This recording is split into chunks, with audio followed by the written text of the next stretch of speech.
Bismillahirrahmanirrahim. Assalamualaikum warahmatullahi taala wabarakatuh. Pada hari ini saya nak buat sedikit perkongsian kepada peminat siling lama, siling baru dan sebagainya. Di sini saya sekali lalu dulu saya nak tunjukkan tahun-tahun dia. Tahun 91, 92, tahun 2000, 2001, 2006, 2010, 2011, 2001 balik, 2005, 2008, 2007, 2009, 2010, 2011. Untuk pengetahuan tuan-tuan, tahun 2010 dan 2011 ni kita tak dapat tahu berapa jumlah siling yang dikeluarkan pada tahun tersebut. Yang tahu cuma BNM tahulah, kita tak dapat tahu. Dia punya statistik dia, kita tak tahu berapa jumlah keluaran pada tahun tersebut. Okey, di sini yang apa saya nak kongsikan yang agak menarik lah. Okey, kalau tuan-tuan perhatikan siling ni satu persatu, tuan-tuan akan nampak sama saja. Tiada perbezaan, sama saja. Secara umumnya lah, kalau tuan-tuan tengok, tuan-tuan tak perhatikan dengan teliti, tuan-tuan akan nampak siling ni sama saja. Tetapi di dalam banyak-banyak siling ni, ada siling tu walaupun pengeluaran dia banyak pada tahunnya dikeluarkan, tetapi dia memang, bagi saya dia rare lah. Dia memang rare. Memang lain macam dia punya rare tu. Okey, saya tunjukkan. Okey. Ini tahun 2001. Cuba tuan-tuan tengok dia punya tulisan Bank Negara Malaysia dia, lambang bunga raya dia, sama nilai muka dia 20 sen, sama tulisan sen tu. Okey, tengok Okey, tengok yang lain.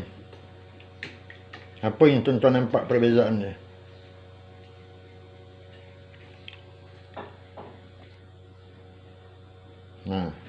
Apa yang tuan-tuan nampak?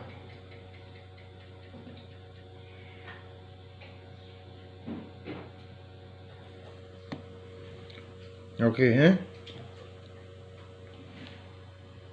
Okey, saya tunjukkan macam ni.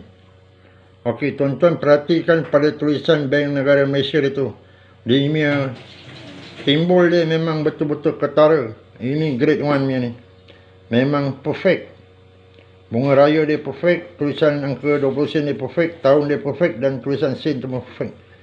Cuba tengok yang atas ni, sama juga 2001. Tetapi ni dia punya bunga raya tu seakan macam tenggelam. Tulisan dia pun seakan macam tenggelam. Pada tahun 2001 ni, anggaran pengeluaran dia kalau tak salah saya lebih kurang 278 juta lebih pengeluaran dia. Yang tertinggi sekali. Duit 20 sen Malaysia yang dikeluarkan pada tahun 2001 ni.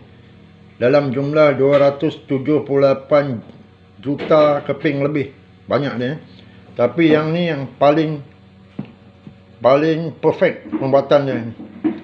Walaupun duit siling bunga raya Malaysia ni yang dia cari-cari bukan tahun ni, tetapi yang ni yang saya ada ni, ini yang saya rasa paling perfect sekali. Masa tempaan dia tu, masa dia dicetak. Berbanding 2001 yang atas ni. Dia kurang timbul juga, tapi dia kurang. Mana tak tepat. Bank Negara Malaysia tulisan pun dia tinggi rendah. Bunga raya dia pun tinggi rendah. Tetapi yang bawah ni dia tepat. Dia tengok, dia betul-betul tepat. Jadi kalau ada siling macam ni,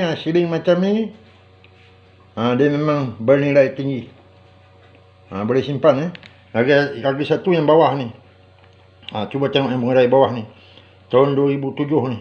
Dia ni pula dah jadi macam cacat. Dia ni yang ditempur ni dah macam cacat. Dia punya bunga dia tak keluar. Macam cacat. Awak tengok. Dia macam faded. Awak tengok kiri kanan ni macam mana. Yang kiri kanan timbul. 2008 timbul. 2007 ni dia macam pudar lagi tu. Awak tengok dia punya chop nilai dia tu sama tahun dia tu. Dia tak terang. Dia macam faded ni, dia macam faded. Ini macam cacat ni. Ini pun boleh kata macam tidak berapa ataupun tidak berapa tepat cetakan dia. Ini pun boleh jadi juga nilai dia akan tinggi. Tapi ni memang saya cakap memang dia tinggi lah. Awak bezakan dengan lain-lain tahun cetakan yang saya tunjukkan sekali rambang tadi. Cetakan dia tepat. Dan pada tahun ni juga awak tengok dia punya bunga raya tengah-tengah tu besar. Yang lainnya kecil. Awak tengok dia tak sampai ujung ke ujung. Awak tengok. Dia besar. Ini betul-betul tepat punya. Dia tempoh ni, dia cetak ni tepat. Timbul Bank Negara tu besar, tepat. Yang lain koran, tulisan dia semua dah baru, dah halus. Dah kurus, tulisannya kurus. Sama juga yang ni, semua dah kurus. Yang cetakan-cetakan lain tu, dia semua tulisan dia dah kurus. Pada tahun 2001 ni saja dia punya cetakan dia besar macam tu. Tetapi yang lain semua dah kurus. Yang ni yang saya nak bagi tahu pasal apa yang dia menarik dan dia akan bernilai tinggi pasal apa dia tepat. Itu pasal saya susun dia atas bawah ni sama. Yang atas ni besar juga, sama besar. Tetapi dia tak berapa timbul. Dia macam tinggi rendah, dia kurang tepat. Yang ni tepat sekali. Timbul. Bank Negara Malaysia timbul, bunga raya timbul, nilai dia semua timbul. Setakat ni saja tuan-tuan untuk pengkongsian pada kali ini. Kita akan ketemu lagi di lain-lain koleksi saya. Dan siapa yang ada siling ni, saya harap dia boleh simpan. Ni nilai dia mungkin tinggi. Walaupun pengeluaran dia banyak, tetapi jarang kita nak jumpa duit siling dia punya tepat cetakan dia. Walaupun dia bukan ciri khas. Bukan ciri khas. Dia tepat. Jadi kepada yang menonton tu, tonton sampai habis baru faham. Kalau tidak, tak faham. Assalamualaikum warahmatullahi wabarakatuh. Salam Jumaat, salam barakah.